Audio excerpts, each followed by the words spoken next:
new business just opened up, MV Pizza. They're an old business. They've been here for decades, and they just reopened under new management, new update of the facility. They actually have the Palmetto Middle School board that was in the gymnasium inside the restaurant. So it's a really, really cool piece of unique history. They got all sorts of pictures of folks that are MVPs from Palmetto High School that were there hanging up on the wall. Williamston is known for doing really, really good business with restaurants. I don't know if you know it or not, but we generate over $300,000 in hospitality tax through prepared food and beverage. So if you think about that and you do the math, that's over $15 million worth of food. Miss Lollipop's ice cream, they opened up here across from the old Winn-Dixie in the Ace Hardware building. They're doing a phenomenal business too. They actually have a shuttle that runs through the park, a golf cart limousine shuttle from time to time that'll go out and pick up people in the park, bring them up to eat ice cream. So that's really cool. There's rumors of a big one coming. Have you got any more? There's still some rumors going out there. I can't confirm nor deny any of the big stuff. We do know Tractor Supply's pull permit, so they intend to come here. They'll be located almost directly across from Lander Library, beside Goodwill, headed into Pelzer, and what we used to call the flats. Not a lot of people remember the flats, but that's where we used to drag race back in the day, years ago. I hadn't done that in a long time, by the way. How about housing? Housing, so we got some some sticks being thrown up over on Brock Lane. I think this week is when they're starting to put up their first home that you'll be able to look at. They just put up a sign last week that says homes for sale. So we're looking forward to seeing Saratoga Oaks, Saratoga Villages come to life. And to put that in perspective too, that was property the town owned. And so we were able to dictate to the builder, we were able to go above and beyond what our local zoning required. For example, there's nothing in zoning that requires curb and gutter. There's nothing in zoning that requires a mulch trail to be put out throughout. There's nothing in zoning that requires a parking lot with 20 some odd parking spaces just for trail parking. So those are, when we own it, we can go above and beyond what zoning requires.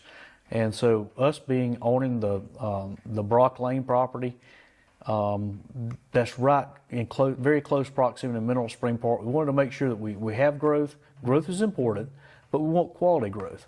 And so those are some of the things. Green space, tons of green space out there too. How many of the houses will be in those two together? I think there'll be a total of around 60. 30 in Saratoga Oaks, 30 in Saratoga Villages. One will be geared toward more the older crowd who is looking to downsize. They're, maybe had a very large home that wants a smaller lot, smaller home, quality of life that suits them. Mainly my age, just getting a little older. We're getting tired of push mowing 2 or 3 acres. And then you've got Saratoga Villages, which is geared toward folks who may be, their second or third home. So great location near Mineral Spring Park, near the trail. By the way, we just expanded the trail. They put down crushed run gravel yesterday, and we're expecting some asphalt to start going in very soon. That'll be a connector between Veterans Park, almost to Mill Street, not quite to Mill Street, but directly behind and across the creek from Brock Lane.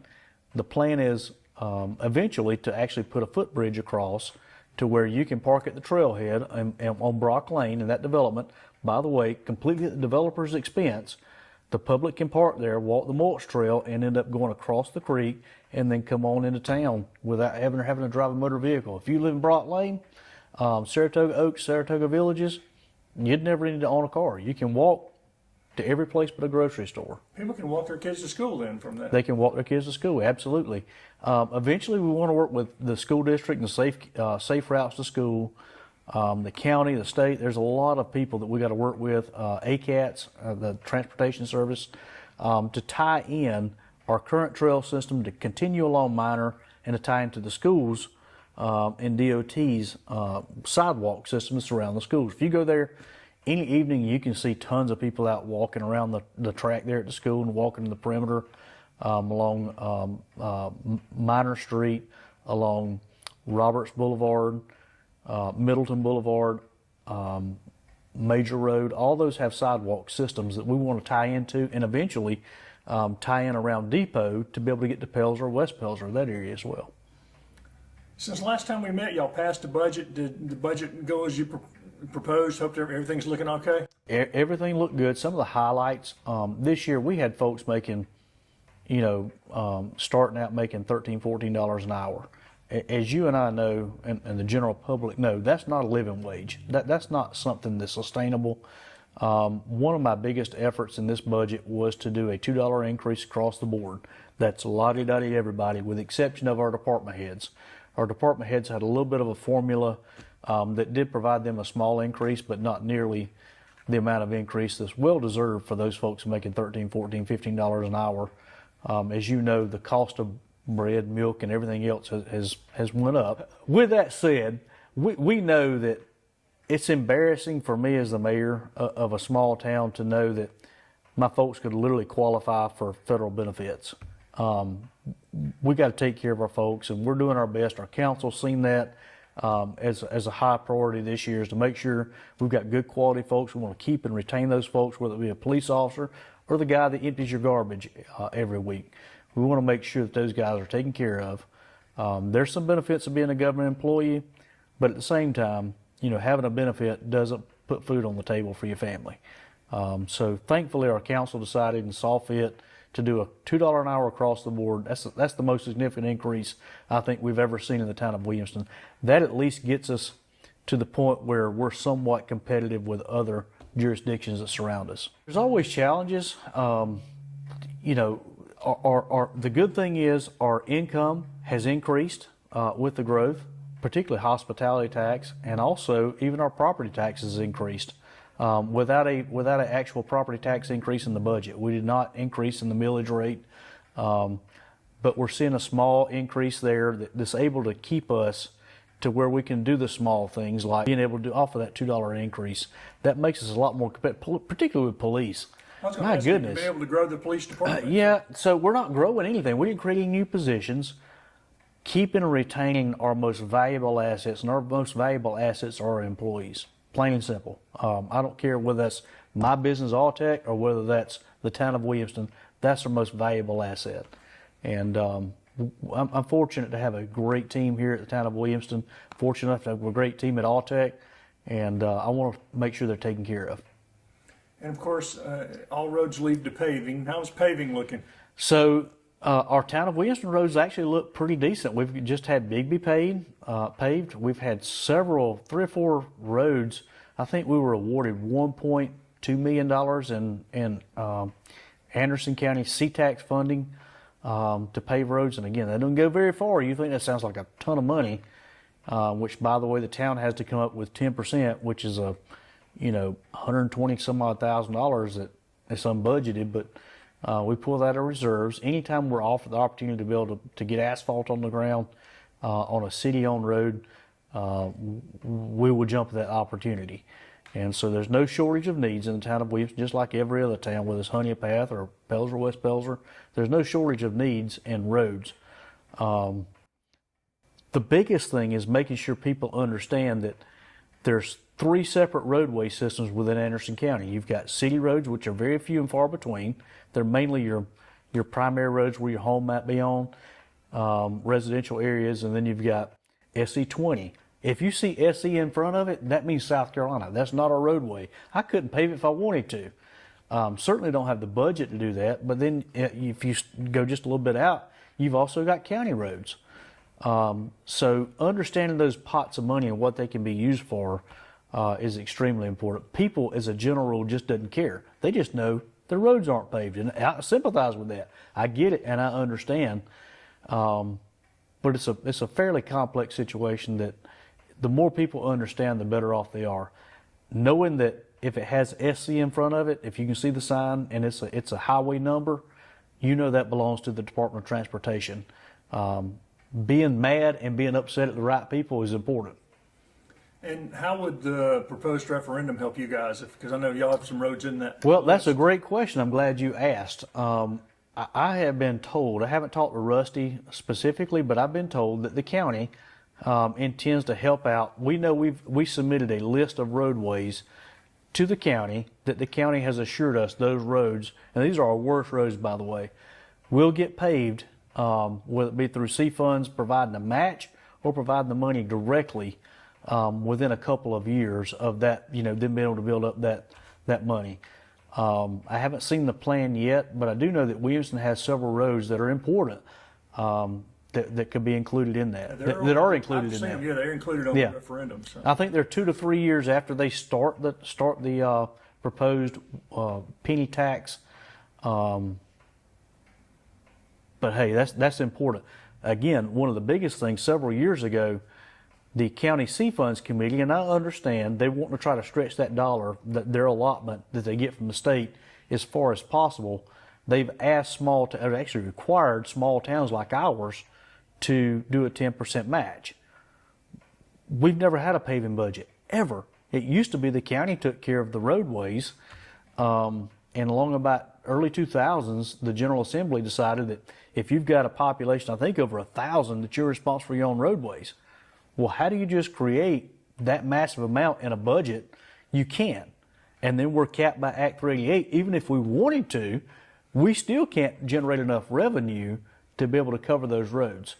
So I have full faith and confidence in Rusty Burns, our county administrator, and our county council, that they would live up to their promise. And the promise is at minimum they would cover our 10% match. So that's huge for the town of Williamston. We don't have that now. We have to come out of reserves for that. And as you know, you can dip into reserves one year, but you continue to dip into reserves, that's going to be problematic. Our reserves are there for the rainy day, the 2007 through 2009, the COVID. Starts to affect your bond ratings? It does. It affects our bond ratings. It affects a lot of different things. Fortunately, we don't have any bonds out there. We have no debt. Other than our sewer plant, which was, that was entered into several years ago, at least 10 years ago now, and I think we're at least halfway through paying that down. The town of Williamston, I'm proud to say, has no debt. We don't have to go through and do tax anticipation notes or TAN notes like most jurisdictions do. We're very frugal with your money, and we do a good job at managing those money. I manage that money just like it was my home or business account. We try our best to live within our means and not overextend ourselves. Well, speaking of November elections, what offices are up for election here in Williamston in November? I don't think we have any this year. Okay. Next year, I think we'll have 2 council members open. I've got 3, whatever the rest of this year is, and 3 more years on my term. And I'm hoping somebody else will step up. That would be real nice. Well, let's talk about events. I know y'all got a lot of events between now and the end of the year. So if you don't mind, I don't normally do this, but I'm going to look down at my notes and give you the September. We're in September now. September 12th through October the 3rd, we have our Fall Scarecrow Decorating Contest. We've had a series of cinemas in the park. The 6th we had this past weekend, we actually got rained out and had it here at Town Hall. It was supposed to be at Brookdale Park. We had a movie shown here at Town Hall. Bring the kids out. We have free popcorn, that type of stuff. The same thing will happen on September 13th. It will be at the Gray Drive walking track on Gray Drive. So we try to, we've got 3 separate parks throughout town and a pocket park near Bojangles on Main Street. We're trying to spread those activities out throughout our public parks. You got Mineral Spring Park, which is obviously our premier park where the town was founded around. You got Brookdale Park, and then you have Gray Drive Park, and then you have the Pocket Park over near Bojangles. So September the 20th, we have another one in Mineral Spring Park, and then the 27th, we have Williamston's United Talent Show. That'll be right here in our auditorium here at Town Hall. We've got some new curtains ordered. A lot of cool things happening. That's basically a talent show contest. So we're super excited about that. I think we're working with the Caroline Community Center with that initiative. So that'll be pretty cool. October the 4th, we have the Junk in Your Trunk yard sale in Mineral Spring Park. That'll be 7 a.m. to 1 p.m. with a rain date for October the 11th. October 7th, we have our Fall Pastors Breakfast. So we invite all the local churches, their pastors to come in, talk about issues, have breakfast, and figure out how we can get the faith-based community involved in some of the things we're doing in town.